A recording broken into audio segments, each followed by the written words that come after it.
For those dealing with the daily struggles of caring for a loved one, we hear you. That's why AARP created a community with experts and other caregivers to help us better care for ourselves and the ones we love.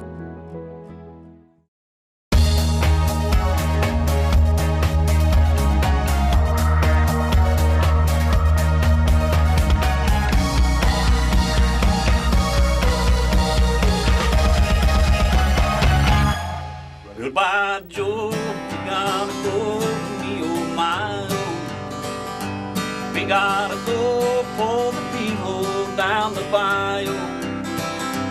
My Yvonne, the sweetest one, me oh my oh. Son of a gun, we'll have big fun on the bayou.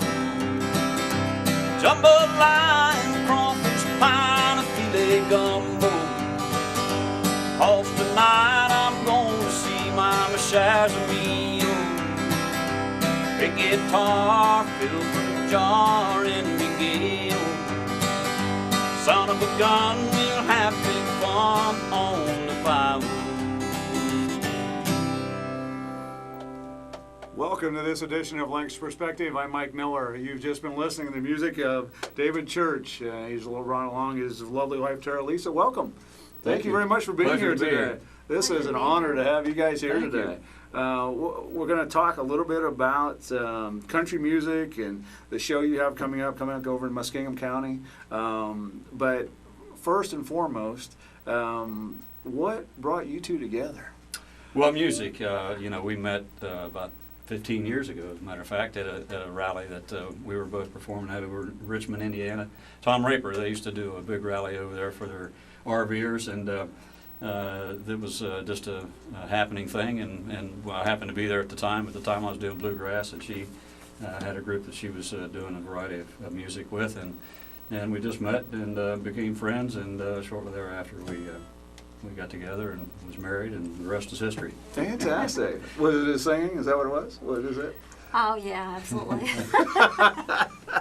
There are a lot, you do a lot of country. I know we're going to talk a little bit about Hank Williams and a couple other things, but let's talk first about the event coming up in Muskingum County. Okay. And what that's all about. All right. Well, it's a fundraiser for the senior center over there that we've done for the last 6-7 years. And I've been able to raise quite a bit of money for them. I'll get it out here in a minute, from time to time. And so we're doing it again this year, and invite everybody to come out and be with us. That's going to be on, April 27th, and the proceeds benefit the Muskingum Center for Seniors. Tickets are $15 for reserve, $10 for general admission. Doors open at 6 o'clock. Showtime is at 7, and you can call 740-454-9761 and get some information about that. Do you do a lot of this? Do you do a lot of these type things? Well, we don't do a lot of them, but we have chosen organizations that we like to work with. The veterans are a big part of what we like to do. The fact is, we have a new song on our album that's titled "The Old Red, White, and Blue" that I wrote in tribute for the veterans, and so we like to support our veterans as much as we can, and of course, the seniors are one.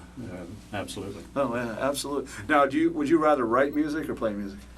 Well, I enjoy both. I don't write a lot of songs, but I guess the ones I write people seem to like, so I like to do both. Now, has he ever written a song for you? He has, actually. There's a song called "Softer Side of Blue" that's titled his second album, and he wrote that one for me. Well, that's fantastic. That's neat. And it's actually you perform in Nashville, all over, but you live here in Lithopolis. Yep. Mm-hmm. Is that by design? Is that? Well, I was born and raised in Lancaster, and spent most of my life here, excluding the time that we're on the road, which is a lot. How many weeks do you guys travel together? I mean, we're on the road usually 6 to 9 months out of the year. Wow. Yeah. Wow. Is there any place that you haven't been yet that you want to go to? Oh, certainly. Yeah, there's lots of places we haven't seen or been. New Hawaii Zealand would be good. Yeah, Hawaii. Spend a little time where it's warm. But no, we've been blessed to to travel around all over this country, see a lot of the country. Here in the U.S., we've been to Europe and seen a lot of that country over there too. So met a lot of great people. That is neat. Now you're involved with RFD TV. Talk a little bit about that. Yeah, we've had the pleasure of being featured on RFD TV for the last almost 10 years now on a show called Midwest Country. And RFD TV started out being a agriculture network, and they wanted to be 24 hours for rural families, and they are 24 hours. And Midwest Country was the first country show that was on the network, and they just really took off, and David is their most requested artist on the entire network, so we're pretty proud of that. Oh, that is pretty neat. That is neat. Now, when you were growing up, did you think about this? Is this something that you thought about doing? Well, you know, I grew up around country music and bluegrass, so I guess I knew that I wanted to play and sing, and you know, in watching all the legends, I guess I made a decision that I wanted to perform somewhere, but I didn't really know how or when, and so you know, things are kind of in God's time. So. Now, you had your original song, "I Don't Live in Lonely Anymore," rose to number 20 in the nation and number 1 in the state of Ohio. Yes. How did that song come about? That song was pitched to me by a couple writers down in Florida, aren't they, Terry? I don't remember. I think he lives in Florida, but I'm not positive. Can you play a little bit? You want to play a little bit? Well, I'd have to get another setup here for the guitar, so I'll have to do that for you another time. But you know, it's a great song. I Don't Live in Lonely Anymore, and kind of a ballad with a medium tempo to it. And I guess people liked it real well. They listened, played a lot. So. That is fantastic. Now, if somebody wants to get a hold of you watching the show, contact. What's the easiest way to get a hold of you? They can go to our website, www.davidchurch.net. We also have a toll-free number. It's 888-759-7771. I know that, I mean, obviously you travel a lot and do those things, but you're involved, the reunion of professional entertainers. Talk a little bit about that. Well, that's primarily the classic entertainers that's still around who belong to that organization, and it was founded by a dear friend of mine who has gone on, Don Helms and John Elliott, two still recognized steel players. Don was Hank Williams' original steel guitar player. Really? Yeah, and so we got to be great friends, and he said, you know, you might want to consider, you know, joining this organization, and you know, pretty reasonable amount on the year. So we did, and we've got to be up close and meet a lot of the classic entertainers that are still around, as I said, and you know, they have banquets and they have get-togethers once a month and stuff like that in Nashville. So it's a great organization. Has there been anybody that you've gone someplace and said, "Oh, there's," you know, or did you want to, I mean... It's really funny, they recognize Terry more than they do me, because when I take my hat off, they don't recognize who I am. So. You know, we've met so many of them through the years. We don't really get starstruck or anything like that. And I'm also a journalist, so I've gotten to be close to people like, you know, Sugarland and so many of them. Gosh, I can't even think of all of them right now. But I think that if we were going to be starstruck, it would probably be somebody like Alan Jackson or Dolly Parton, who is sort of, you know, what we consider top people for us. And but there's just so many of them that have you ever met people. Have you ever met anybody that you thought, boy, they're different? That's not what I thought. Oh yeah. Good or bad? I mean, yeah. Most of them are just people, and they're just great people, really. Yeah. And it takes all kinds to make the world, they say. So. That's and let's see, you had an event at the Hard Rock Cafe in June 2012. Talk a little bit about that. Well, that was really a prestigious event for us to do because we had Manuel involved with that, who, you know, has made suits for everybody, all the movie stars, all the celebrities all over the world, including, you know, Marty Stewart and Connie Smith, and I mean, just all of them. Got an extensive background. And then we had Phil Vassar, who's also had some major hits in the country music world, and Georgette Jones, George Jones' daughter, right? And the McClymans, who are on Universal Records right now. And we had 20 other independent artists besides ourselves, and we hosted the event, so it was pretty cool, and opened just before the CMT Awards last year. And that was just a neat event. And Had a great Do time. you like to do television? I mean, is that what? Sure. Is that Yep. better than live concerts, or? You know, I guess that's kind of a tough question. I would have to say live concerts are a lot more fun. You know, you get to be a little more personal with the audience, especially a smaller audience, and rather, I guess live concerts probably. Do you know when you're having a good concert? When you? Oh, certainly. Yeah. And when you're having a bad one? Yeah. Yep, I do, and we've had some bad ones. Well, we get usually we feed off of the Mm-hmm. what the audience is, and if they let us know that they like it, it just gives us, it makes us feel better, and we feel like more having fun, I guess, and it shows to the audience.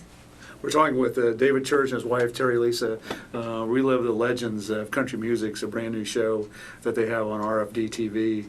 Do you remember the first time you performed together on stage? Or has that not happened?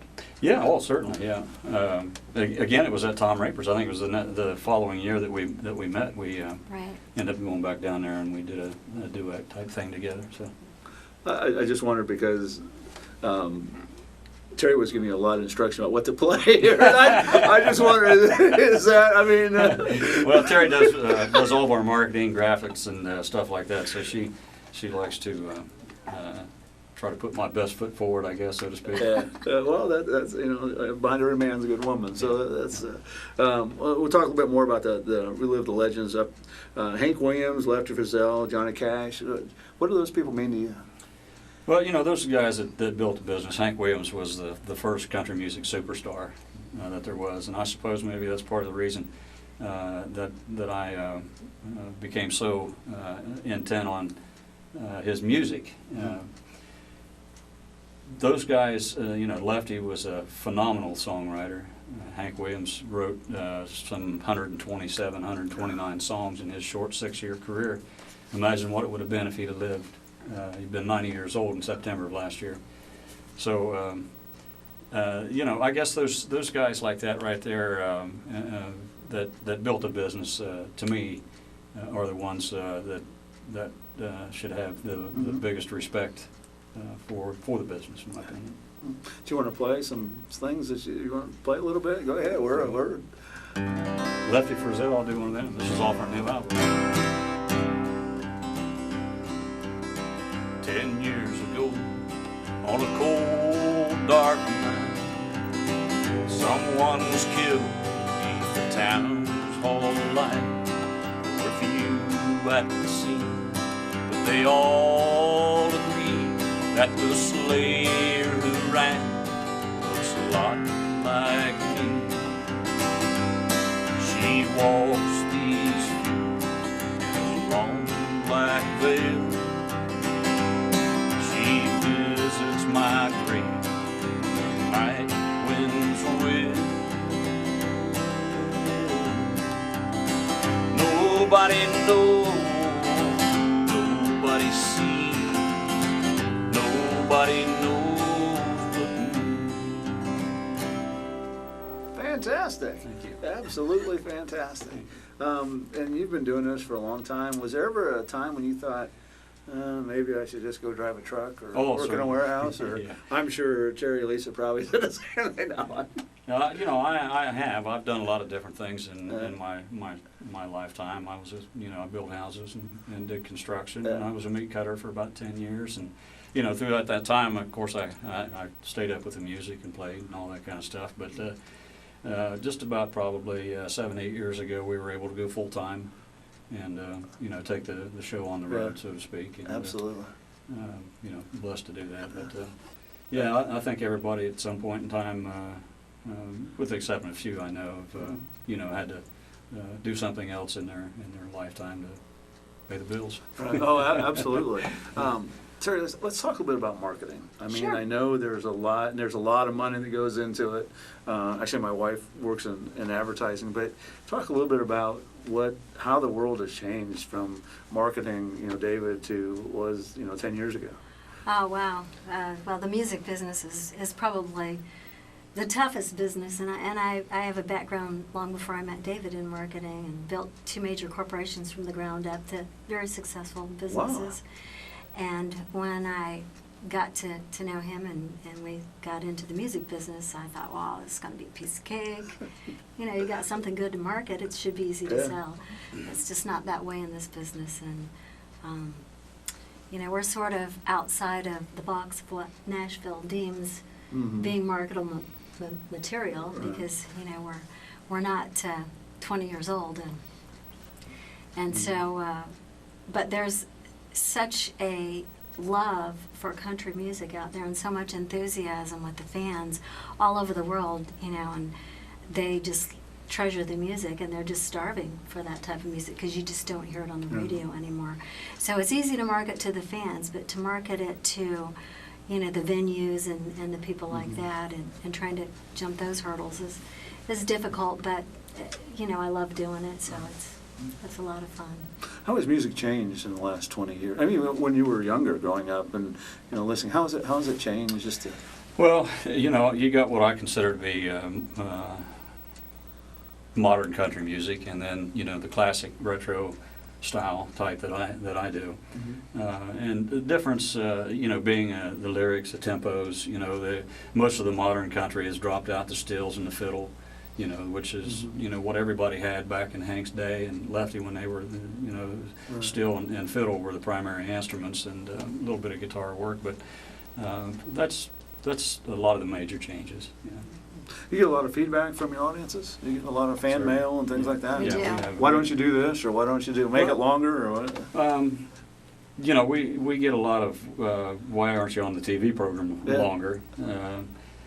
But that's something we don't have a lot of control over with the program that we're on. So, you know, we're just blessed to be on there and be able to do what we're doing. But, you know, we do get a lot of feedback from fans. We have an extensive fan base across the country. And, you know, with our toll-free number and our personal connections, you know, we stay in touch and stay close with a lot of our friends and fans. Where do you get a lot of your inspiration from? Well, you know, the writing. I think anybody that's ever written a song in the country music field would have to say that Hank Williams was an influence in their writing. So I'd have to say that is, and you know, songs will come to you different times and different places, and you know, it might be a sad song, might be a funny song. I mean, who would have thought that Hank Williams would get a #1 hit out of a song, Kalijah, talking about a wooden indent, you know, but that's, you know, it's just whatever people, you know, tempo and that hook line means a lot, you know, to people. Terry Lisa, have you ever heard him do something and him say, "No, I don't like this," and you're thinking, "Boy, that's good"?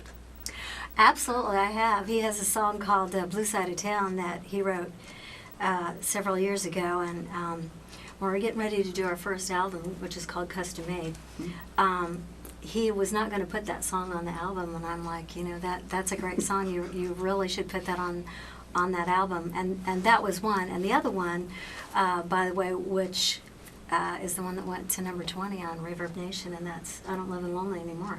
Said the same thing about that, and I had a producer take a listen to it, and he goes, you know, I really think David could do a great job recording that. We could. The demo was a little different than what we did, and that was another one that he almost passed over.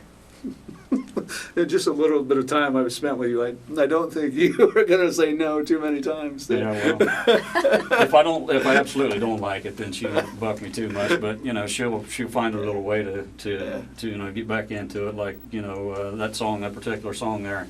After I listened to it the first time, and I didn't like it, and I didn't like the demo on it, and so I was not going to record it. And we were going someplace one day, and she said, won't you take another listen to this? And she put it in the CD player as we were driving, and I said, maybe it ain't too bad with a little bit of different rearrangement. We'll drop this out and add this, and it came out well. So, can you play a little bit, or does he need other equipment with to do it too? Well, I'd have to have another setup for the guitar here to do. I don't live alone anymore. But what about you could do Blue Side of Town, maybe? Yeah, I could. I'm holding to the memory that's tearing me apart. When I think about you, that's when my teardrops start. Once I held your sweet love, now I'm sorrow bound, heading for a place they call the Blue Side of Town. On the blue side of town.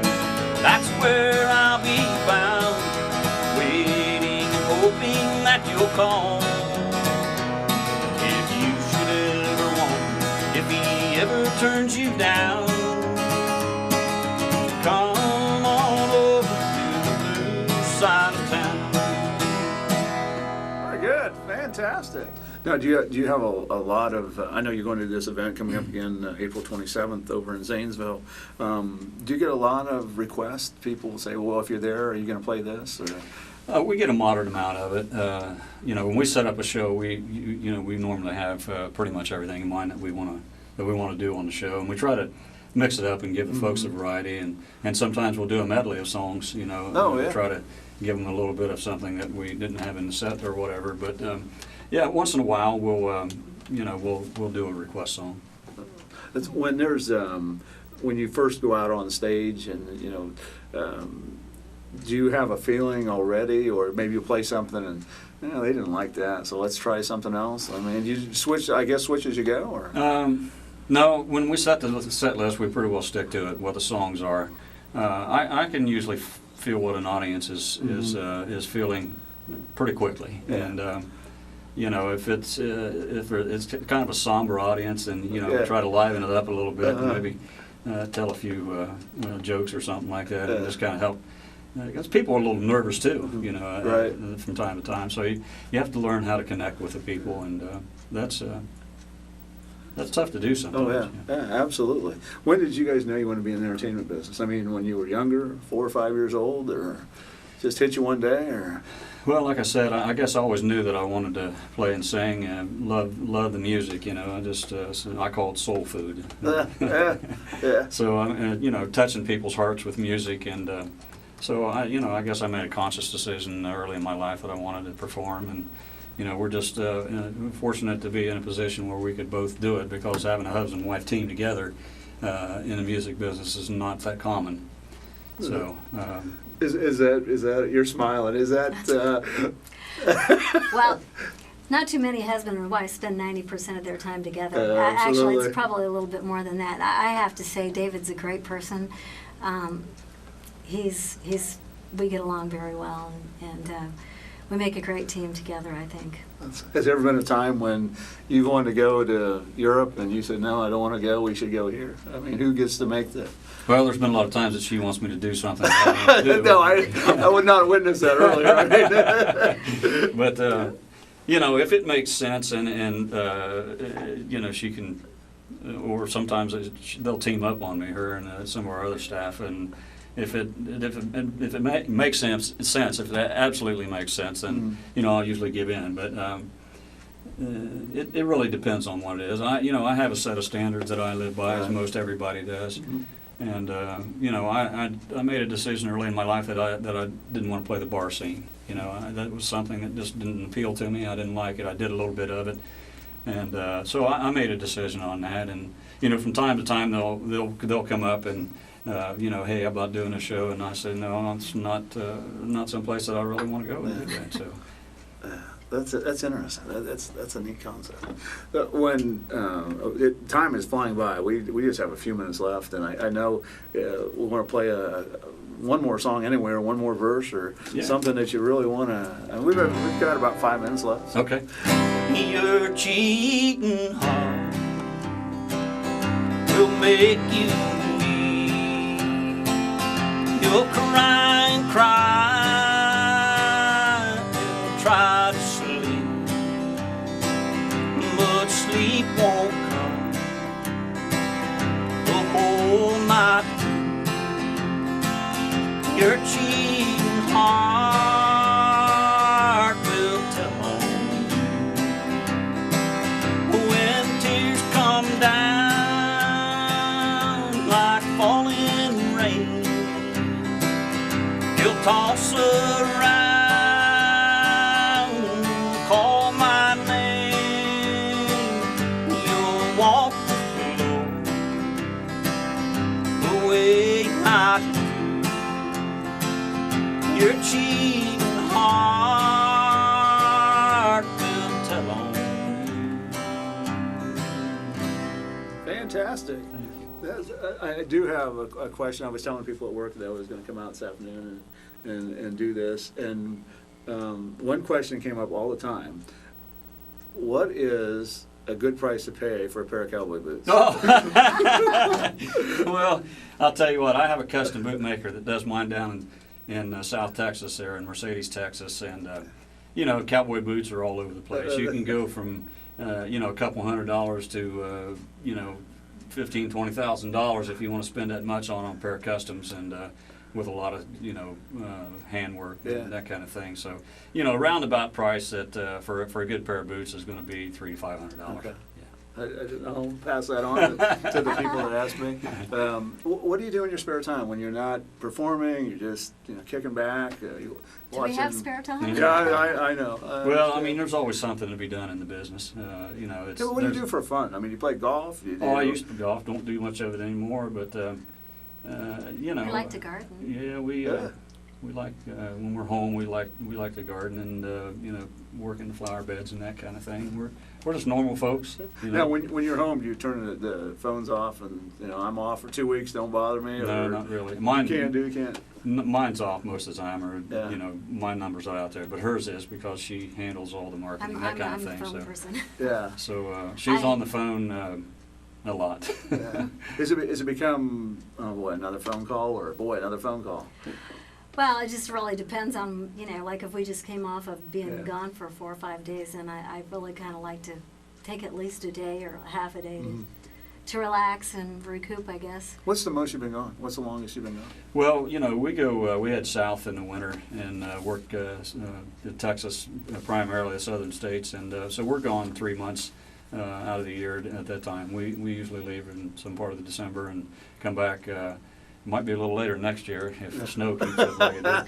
We got back just in time for that snow, but sometime in April usually. Now, do you keep the same bookings every year, or do you have to go to different places? It really depends. Some of them are, they want to wait a year before you come back, but a lot of them we do keep, and it's amazing to me, and the venues will tell you the same thing, the theaters and festivals that we play, people travel just a huge amount of miles to come see us, anywhere from 6 to 8 hours, which is crazy. I would never travel that far, but they do. Is there one place that you really like to play more than someplace else? Maybe some small place, or like a festival, or carnival, something like that, or would you prefer the big stages? Well, I've played shows for 10 people. I've played shows for 10,000 and up. And even more, but that really doesn't matter to me if the people are attentive and they like the music and having fun. That to me is what it's all about. When you go out there to do a show for some people, then that's what it is for me. I want everybody to have a good time, including myself. Absolutely. We just have a few minutes left. Again, we're talking with David Church and his wife, Terry Leeson. They're going to be performing April 27th at the Muskingum Center for Seniors. It's $15 reserve seating, $10 general admission. You can call 740-454-9761 to get in. And we're going to have David play something. He's going to take us out of here. But I do appreciate everybody turning in today to listen to Lancaster Perspective. And remember, until we meet again, let's make a difference. Say your love for me is strong. Don't say the flame of love is gone. Tell me the things I've heard are true. I still need and still want you. Talk is around that you've been seen with another besides me. Now I pray that it's not true. I still need and still want you. Yeah, I still need and still want you.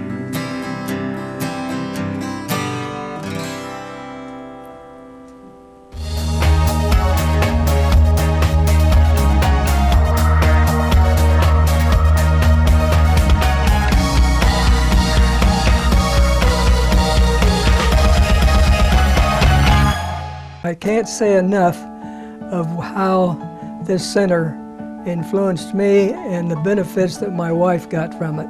I thought, nobody can take care of her like me, and I knew I had to do something for my family. It's in their hearts that they want to provide the care for the people that deserve it here.